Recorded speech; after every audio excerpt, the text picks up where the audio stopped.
Oh, oh, you look beautiful, Lisa. I'm very excited to be with you all today. Hi, Catherine. Welcome in. We're grateful that you took some time out to come and play today. I feel we'll just enjoy a bit of Natalie to get ourselves to our space. And we'll invite you to just sort of center ourselves. Check the chat and check in with your mind and body. Take a little baseline before we kick off and do our landing goal. Welcome, welcome. We're just starting to check in with yourself and just notice your thoughts from a 1 to 10, being 1 being slow and 10 being racing. And 5 being the optimal. What are your thoughts right now and your energy? Measuring in with your body's energy, a 1 being just exhausted, nothing left in the tank, and a 10 being really energized, because let's face it, we've all got a lot going on. And I want to just thank you for coming in. There were so many different places that you could have been today, and I'm really grateful that you've chosen to come into connection with us.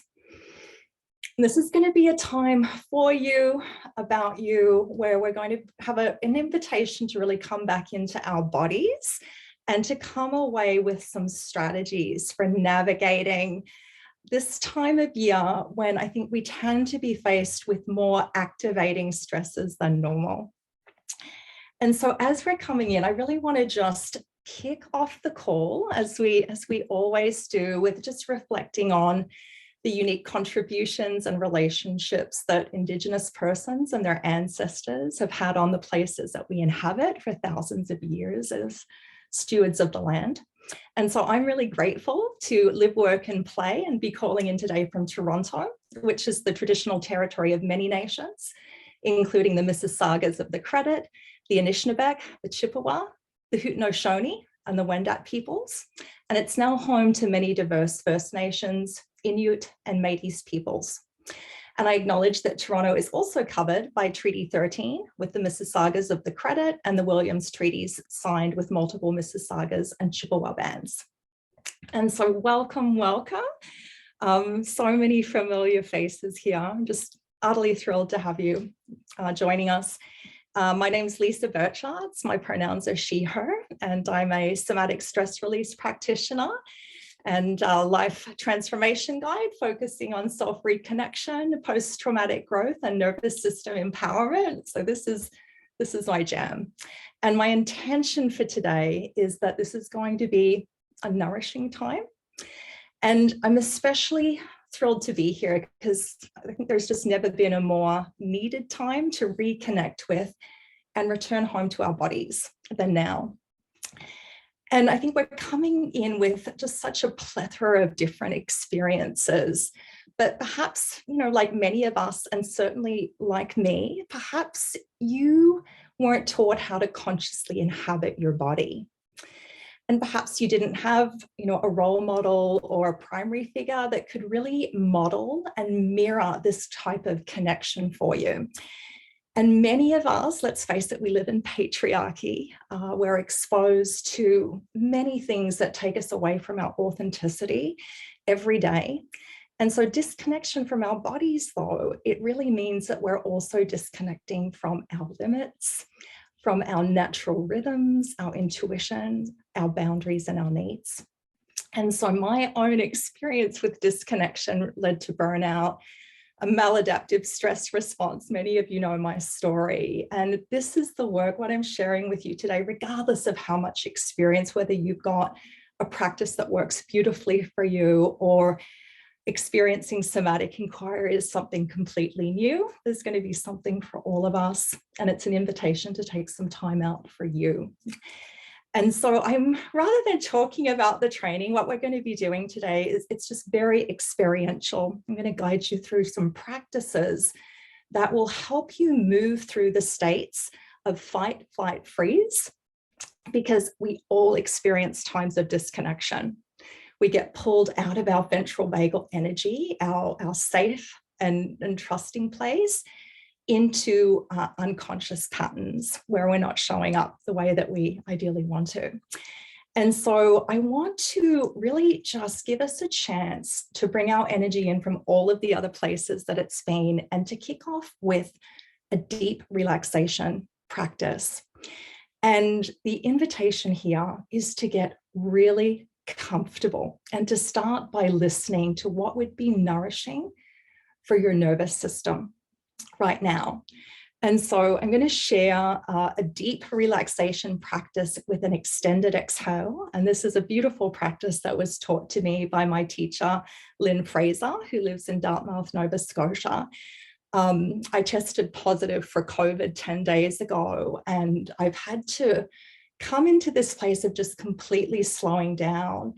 And when I was feeling really lousy, Lynn led me and the community through this practice. And I thought, what a perfect practice to share with all of you today. And so Shavasana practice is traditionally done lying down. However, somatic stress release is all about tuning in and having agency and choice. So I want to invite you to do whatever feels right for you. And whatever your personal experience is right now, whether your energy and thoughts are at a 1 or at a 10 or somewhere in between, our body loves the experience of a deep resting practice. And so I want to invite you to get really comfortable. Maybe just take a moment as we're about to go into the practice. Maybe you want to bring in a blanket, or I've got my heart pillow and put that in my lap, and I've got my beautiful blanket knitted for me by my retreat partner, Shauna. And just notice if this would be more nourishing for you sitting, supported, or lying down. And whatever feels right for you, I want to encourage you to give yourself that, because this is all about noticing and honoring your needs. And so just starting to notice, what's your experience right now in your entire mind body? And so one of the reasons why it's good to check in is so that we know what's happening inside of us, of course, but also when we check in often, it actually gives us firsthand evidence that things change. And so today you might be feeling restless with looping thoughts, or you might be feeling tired and shut down. But often what we'll notice is that it's along a bit of a theme song, and that there's a lot of continuity in how we feel. And that changes in big ways and small ways as we go from moment to moment, day to day, and year to year. And as we come into our year-end exhale here together. And so one of the benefits of this somatic mindfulness of just checking in with ourselves is that we experience our nervous system on a non-verbal level. And so it's one thing to say, yeah, I know my emotions change, things come and go. And it's another thing day to day to come in and say, okay, today it's a little bit more like this. I'm feeling more calm and connection, even more than usual. And being able to notice and savor that. Or just being with what's here. And maybe it's one of those days where we just have to really keep coming back because our mind's obsessed with something. And these are all normal conditions of the mind, the whole mind body. And so we don't have to worry about them. We just honor ourselves for checking in and being with whatever is happening. And so a lot of the science around taking in our good experiences from neuropsychologists like Rick Hansen is that we want to actually take at least 20 or 30 seconds to pay attention to what's good, to what feels good. Whether that's the experience of feeling more openness in the heart or spaciousness in the breath, we kind of forget that those things happen because our positive experiences don't actually register in the brain unless we focus on them. But the negative things, they register because that's part of our survival system. And so the invitation is that we don't focus on those, even though that's almost always where our mind goes.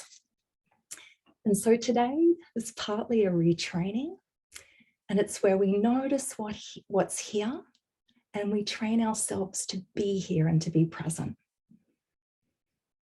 And so starting with the body, notice the whole of your body, from your head to your toes. And this is the time when you can just soften some of the obvious tension.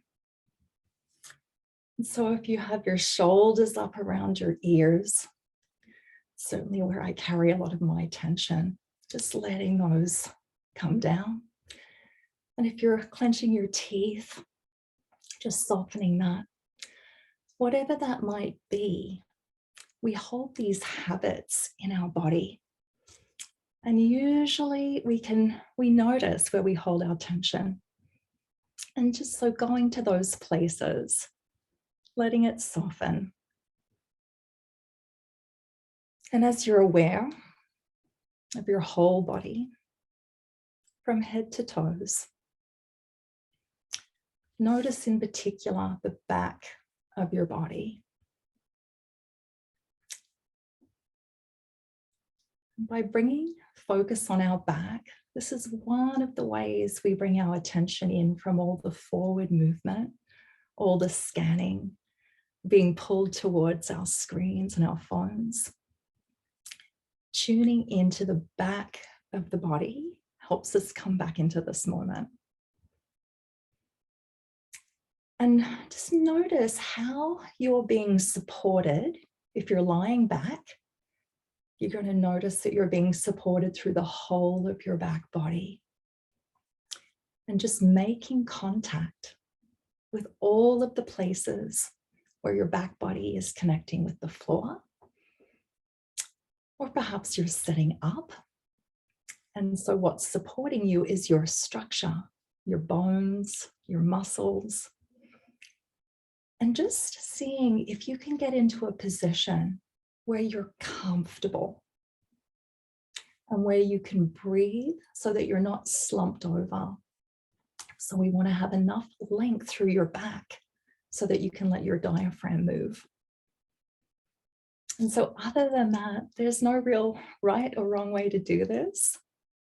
Just getting into a position and noticing, checking in if there's something that you need to feel a little warmer, a little more cozy, maybe a pillow or a cushion under your knees. Comfort is queen. And just allowing yourself to make those adjustments. And then bringing your attention into the back of your neck, where the back of the head meets the neck. And then to the sides of your neck, the top of your shoulders, the back of your shoulder joints. Perhaps if it feels right to do so, even just visualizing a little blue star with each of the points of awareness that we go to, if you have a visual mind.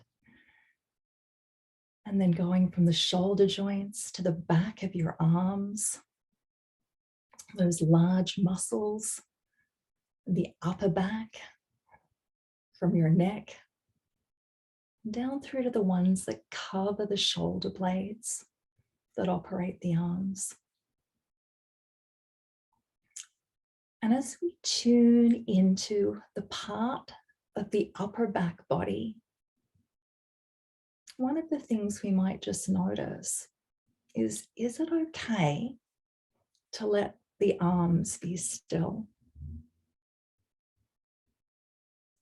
Sometimes the arms and our hands have a movement and an energy of restlessness. And so if that's the case, that's okay. Just let that be what it is.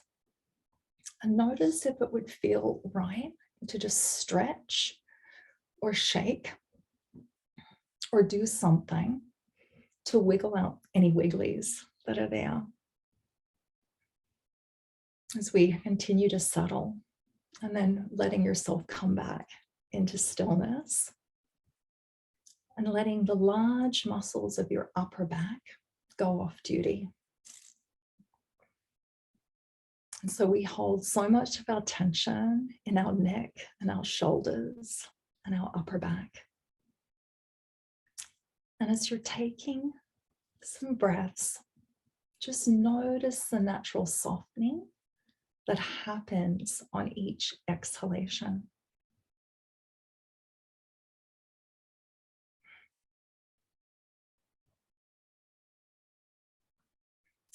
And so as you come down through the upper back, into the mid back, behind your heart center, you might notice if there's energy around your heart center.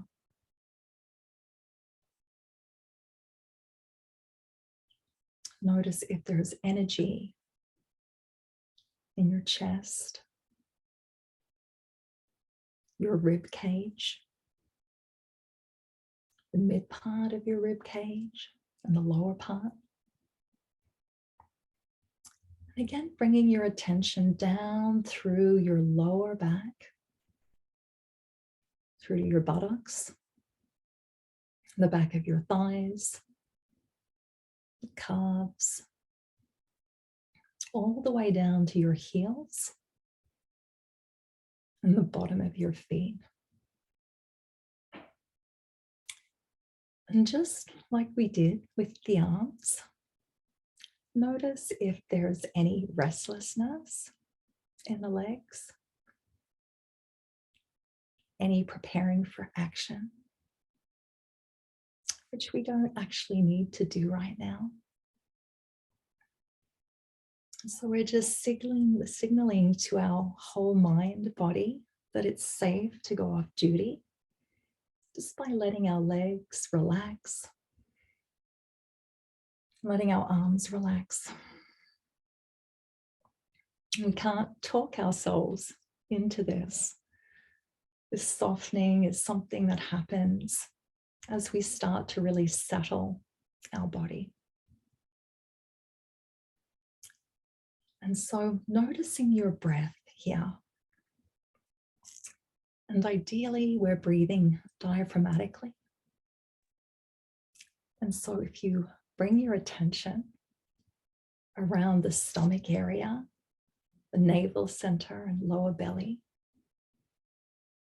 just notice the movement of that part of the body with your breath.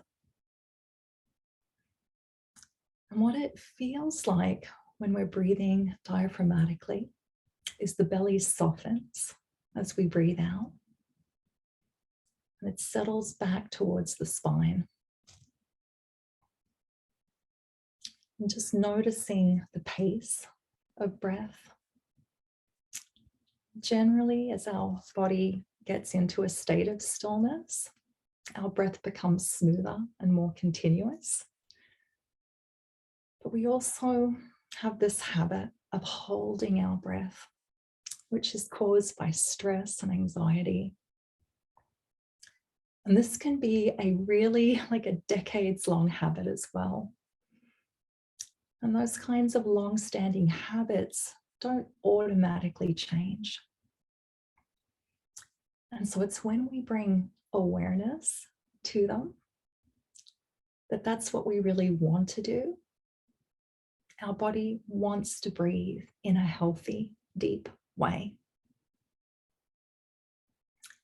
And so letting your breath be in your awareness, letting your breath be continuous.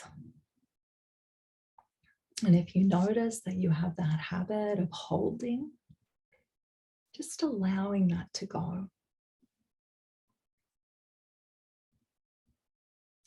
Now bringing your awareness to the whole of your front body now.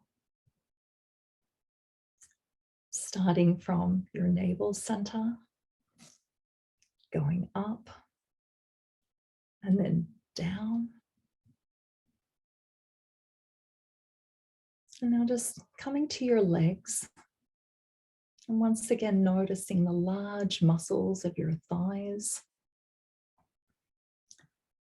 your knees, your shins, your ankles, your feet and toes, all from the front. And again, you could shake or stretch, just noticing what adjustment your body is asking you for. Or to just let the relative state of ease be in your mind. And just noticing your legs. Sometimes our legs are like, oh, it's so good to be still. And other times there's a restlessness. And so letting that be in your awareness. And as you do, and as you stretch or soften with your mind, just allowing your legs to be more at rest. And noticing the front of your arms as well. From your shoulders down through the front of the arms. Are they resting comfortably? The palms of your hands, your fingers, fingertips.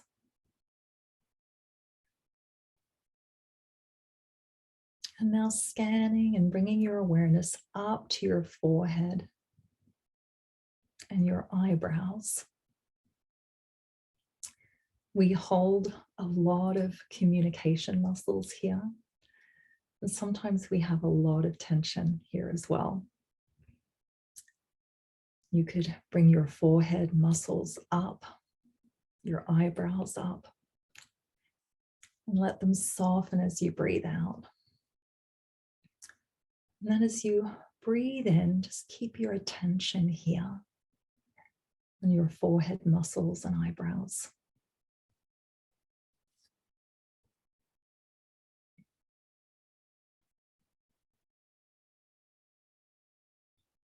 And as we're bringing in the breath of awareness, you might notice sensations in your nose as you breathe in and out. Perhaps you notice coolness when you inhale, and more of a warmth on the exhale. And just bringing awareness to the whole top part of your face, your head and eyebrows, your eyes, and even your eyeballs, allowing them to just really rest in their sockets. And if your breath has come to a point of ease and it's fairly continuous, there's an invitation to start experiencing a longer exhale. And so if you're breathing in for either a 3 or 4, you might start to notice what it feels to exhale for 5, 6, 7, or even 8. Whatever's comfortable. And also, as you're breathing in, bringing in a little bit more air. Because that allows us to have a longer exhalation as well.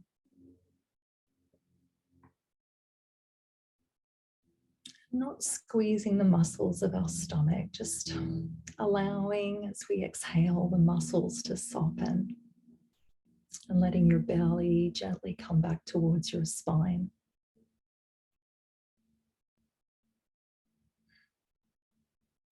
Just letting your body soften with each extended exhale. And so noticing again what's happening in your forehead, eyebrows, and eyes.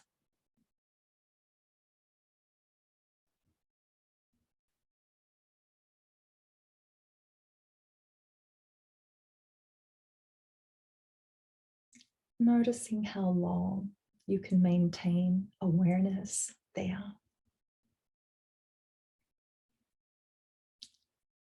Depending on how settled the mind is, it might be challenging to stay very quiet in the mind. It might be still off thinking about things or ruminating or predicting, like that part of the mind does. But as you're focusing on the softening of the forehead muscles, eyebrows, and eyes, you might notice that there's a little bit more space in between thoughts. So exhaling, softening through the forehead, inhaling and keeping your attention right there so that it doesn't give any room for thoughts to sneak in. And then exhale, let it soften some more. Inhale and pay attention to your forehead and eyebrows. And so it's natural for thoughts to be present. And our practice is to let them just move to the background so that we're not really focusing on them right now. And bringing awareness down to your mouth and jaw, your throat, your tongue. Allowing your tongue to just rest in the bottom of your mouth. One of the things we can do, if you notice that you've been clenching your teeth, is to roll your lower jaw around a little bit. Loosen up the hinges of your jaw. And then as you bring your jaw back to resting, and just leave a bit of space between your upper and lower teeth so that you don't go back to clenching it again right away.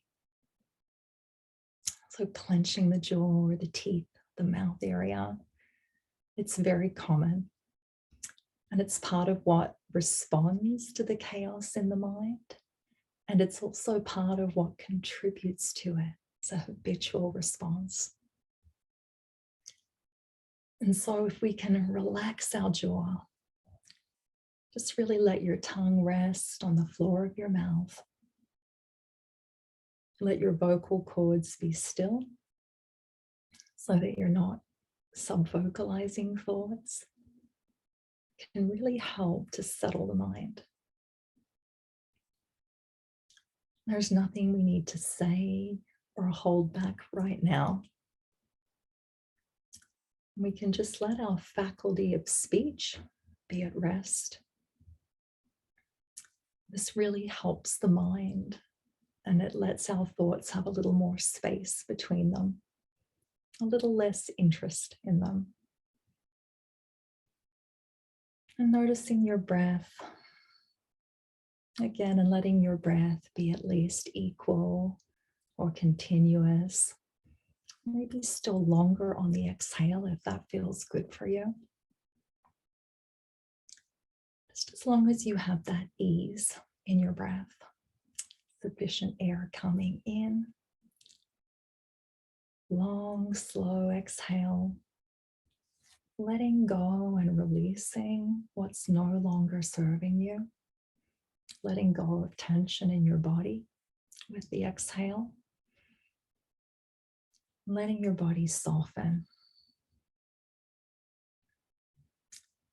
And bringing your attention down a little bit lower from your mouth and your throat into your chest. Notice the muscles above your collarbone, the front and sides of your neck, your shoulders, and then below the collarbone, the large muscles of the chest.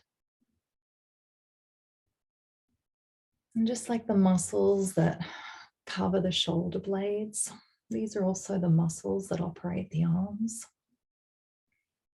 And again, just notice if your arms are resting comfortably.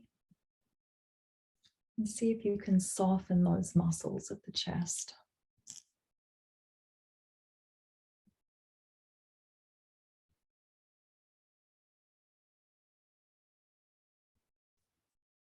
And as we're focusing back in on the chest, again, you might just notice what's present, what's happening in your heart center. Noticing any emotions or sensations there. Really bringing awareness to whatever you're feeling.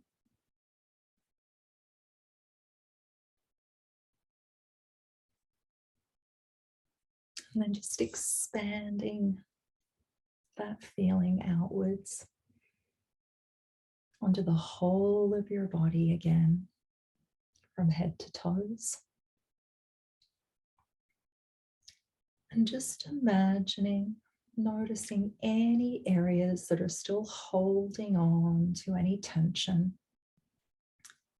Perhaps even just visualizing. Kelly McGonigal talks about visualizing having a pair of nostrils and just moving those imaginary pair of nostrils to whatever part of your body is still holding tension. And just breathing in, healing energy, and then releasing and softening as you exhale.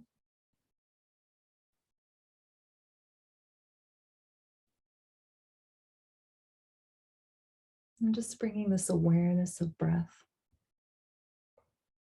to your experience. And as you finish exhaling and letting the new breath in, continue to soften, to release. Breathe in where those muscles are a little more pliable. Notice the spaciousness. Just allowing your body to do its thing. It knows how to relax. Your body knows how to breathe.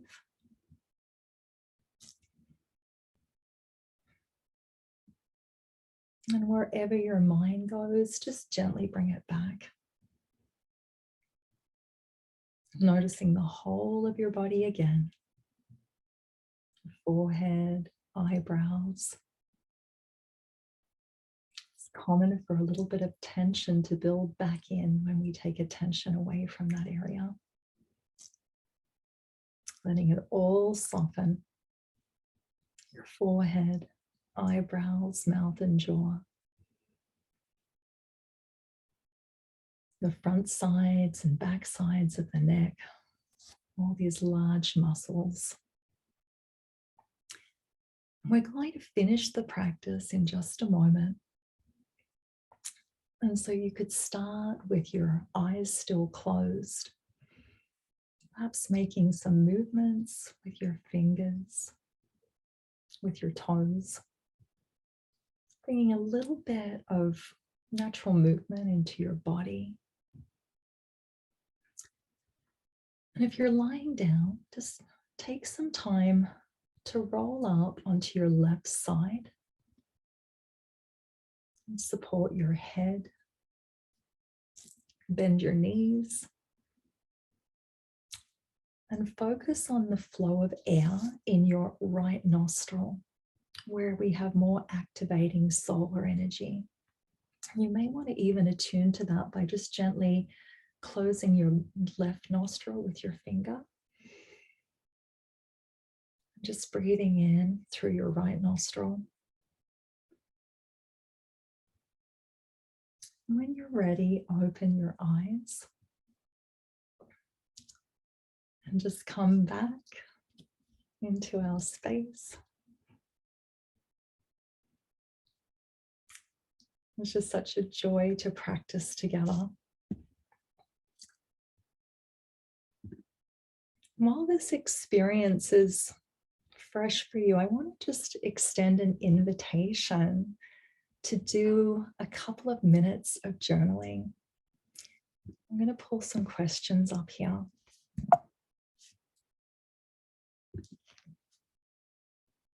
There we go. And just checking in and noticing, what's your baseline now? Has anything shifted? Maybe it has, maybe it hasn't.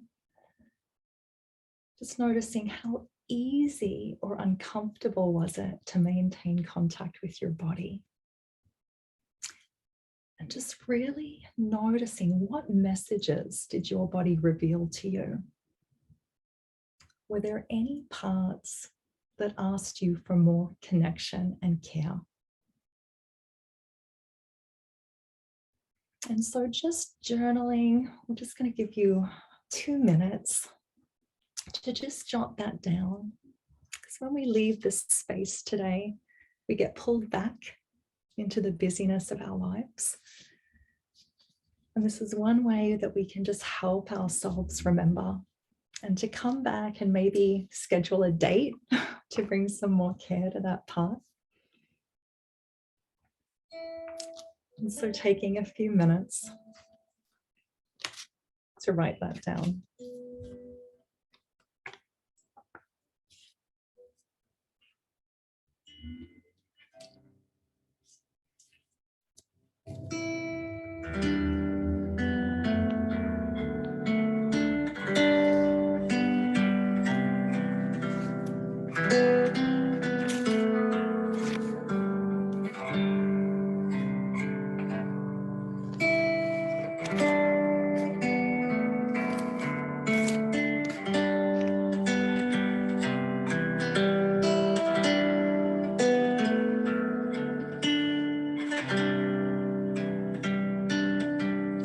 So the more we listen and attune to the needs of our body, the more our body will open up and trust us.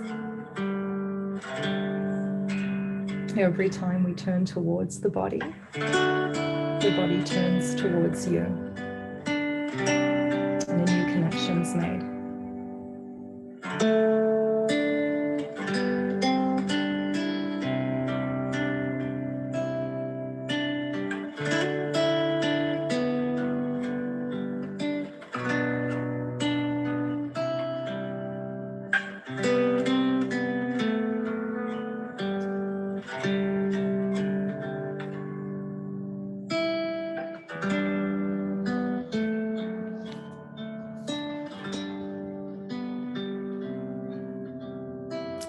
And so now that we've turned towards ourselves, I'd love to extend an invitation for us to connect with each other and to share whatever experience feels affirming for you. The science of connection shows us that it's really good for our physical and psychological health when we connect with others in safe presence. And there are a number of other practices that I'm still going to want to share with you. And so Nat, I think we'll do maybe just 6 minutes, and we'll bring everyone into pairs. And just notice if that feels nourishing for you. Again, we are always at choice. I know some of my most beautiful experiences have happened in breakout rooms within this community. But if it doesn't feel right, give yourself that option as well. And then maybe just keep a timekeeper, 3 minutes each, to just share, how was that for you? What messages did your body reveal? And maybe what parts ask for more connection and care? Thanks. Perfect. I'm going to send you into breakout rooms now. I'm on mute here. Welcome back. Welcome back. So that was really nourishing for me, and I hope that you really enjoyed your discussions. And I know that we're all familiar, right, with having a busy mind and how hard it can be to quieten that during times of stress. And maybe I'll just invite you to maybe just pop a couple of words into the chat, coming back to your baseline and just noticing what's present for you. It's always lovely to be able to connect in with one another and to share our experience. We've got a couple of little slides and a couple of exercises that one of the things that I invited you into today was having strategies to move through these different states of regulation, because we are human beings, right? Not human doings, and we all have moments of dysregulation. Let me just see if I can get my slides working again. I can be a little tech challenged, and so this is one of my favorite resources. A lot of the inspiration for today and creating this for you came from the beautiful book Anchored and Deb Dana's program Befriending the Nervous System, and really polyvagal theory. This is the science of feeling safe enough to fall in love with life and take the risks of living. And so I don't know about you, but that just brings the most incredible expansion into my chest. And so a little bit of a recap, and I love her illustration here of the polyvagal ladder. And so I think, I'm checking in and very definitely in ventral vagal energy at the moment. I'm feeling really safe and connected. But recognizing that we all have these moments of dysregulation and we all move up and down the ladder constantly. Our nervous system has a history and our brains have this negativity bias. And depending on what's happened to us, our nervous system really holds the imprint of our past experiences.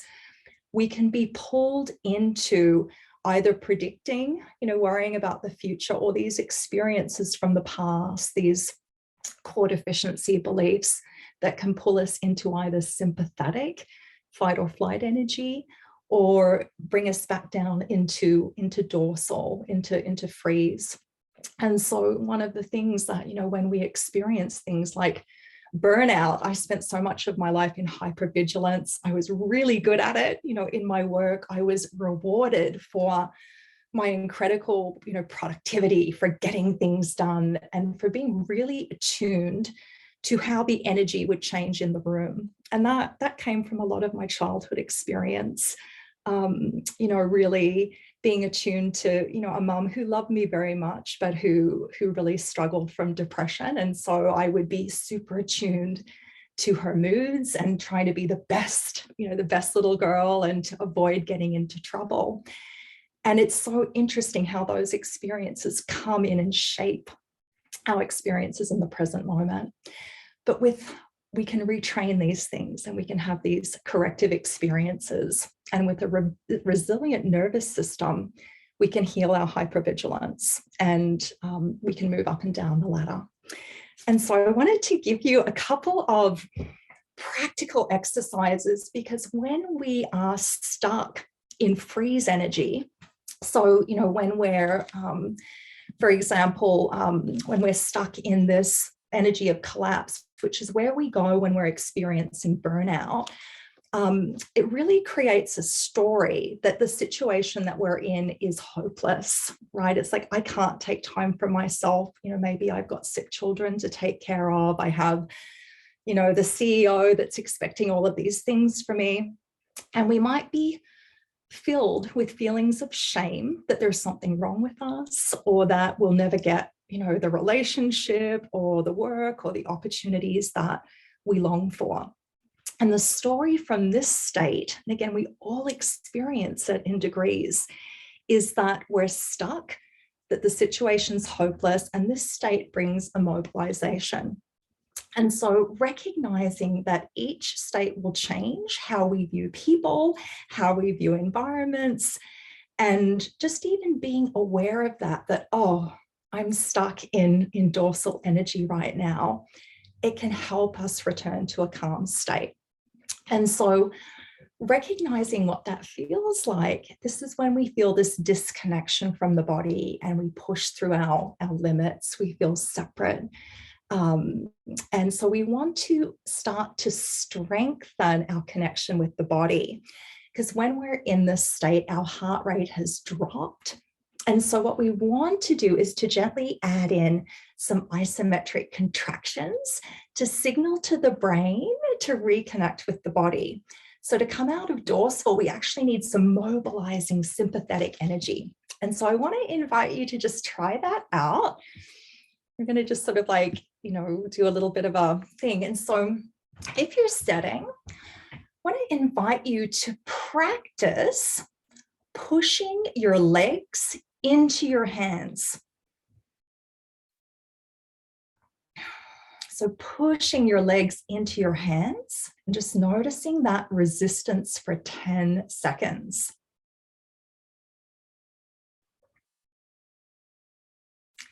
And now let your hands push into your legs.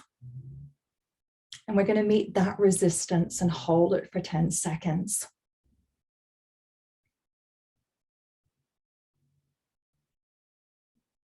Good. And now swap your hands to the inside of your knees and gently push your legs into your hands. Once again, we're just going to hold that for 10 seconds, just meeting that resistance of pushing our legs into our hands. Good. And now pushing your hands into your knees and meeting that resistance.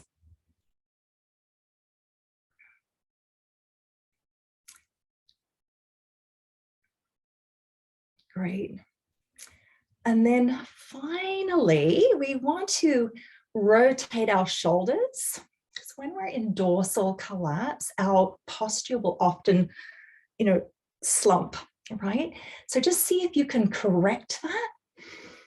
And just notice as you roll your shoulders out, how your breath becomes more full. And just notice on how that feels and how your thoughts and sensations are in this state of freeze. Because when we do that, we can begin to regain some clarity. So when we're in that state, bringing these isometric contractions in, and we'll share the deck with you. And then we'll do a really quick sympathetic exercise. So again, these are fear-based thoughts, right? So when we've got that racing mind, our sympathetic nervous system, we're going to be recognizing that by the story is going to be, oh, I'm going to fail. Something bad will happen if I don't do this right away. I need to be on the lookout for danger. Other people, they're bad or wrong, or there's not enough time. When we're in that state, the invitation is to slow down and to notice the things in our external environment, and that will down-regulate our nervous system.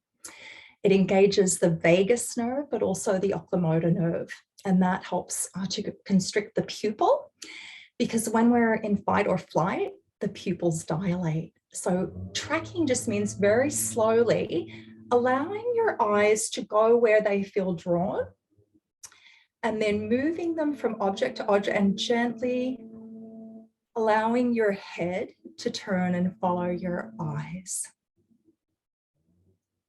I'm looking around the room, allowing my eyes to go first and then my head to follow. And so there are some takeaway practices for you. And I can't believe we're already at time. And I would just love to, again, just to thank you so much for coming in. And as we're going back to the pressures of the holiday season, I want to just really invite you for a moment to just come back inside. As we talked about, like our mind is Teflon for positive experiences and Velcro for those negative experiences. And as you're going out today, really bringing attention to your anchors, or Dana calls these her glimmers. And I love to keep a list or like pictures. And so you'll notice here, I've got like one of my beautiful empowered women circle creator, Catherine Hanson, Dr. Catherine, sitting in the, Catherine is one of the people, along with Melissa. I get to meet with them every couple of weeks, the Empowered Women Circle. Melanie Love, a fellow activator. We're all activators who, just provides me daily check-ins and encouragement. I love working with horses and nature, my ConnectX practice. And so these are the things that help me stay in ventral vagal. And so I just invite you to think about, what are your anchors and glimmers? And as you're going out, like really reflecting on, here's Melissa. Melissa is one of my co-regulators, one of the people who really nourishes my nervous system. And just really tuning in, like, which relationships nourish my nervous system during this busy period. Who nourishes me? Which relationships drain me? And that doesn't mean we're necessarily going to avoid them, but then how do I resource myself and how do I bring myself back to center? And who do I feel most safe and secure around? And so, Nat, I don't know, did you have any other announcements? I would love to, I know we're coming right up to time, but I'm just so grateful that you've spent the last hour here. And just extending some invitations. I love connecting. I have been so helped and supported by the incredible people in this community. And so if you enjoyed today and you could use a little more nourishment, my teacher, Lynn Fraser, offers a free 8 a.m. Eastern Standard Time somatic mindfulness practice. I'm there most days, so if you'd like to see me, I'm there, but that's my jam. And then we're also extending an invitation. Melissa and Catherine are opening up our Empowered Women's Circle to include anyone from the community that would like to come in, and that's going to be on Thursday, December 15th. I can't wait. And there is a link here, and that's going to put all that into the chat.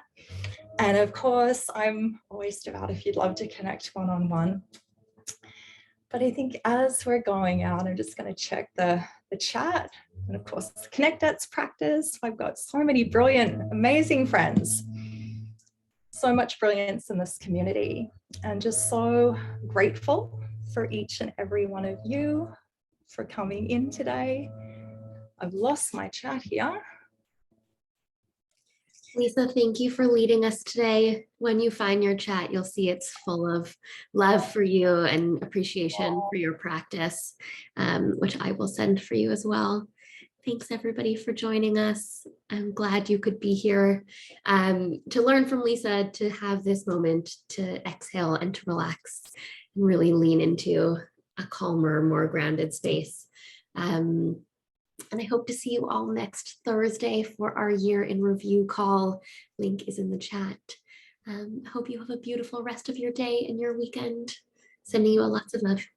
Thank you, Nat. We so appreciate you. I'll see you next week at the year end. Thank you, Lisa.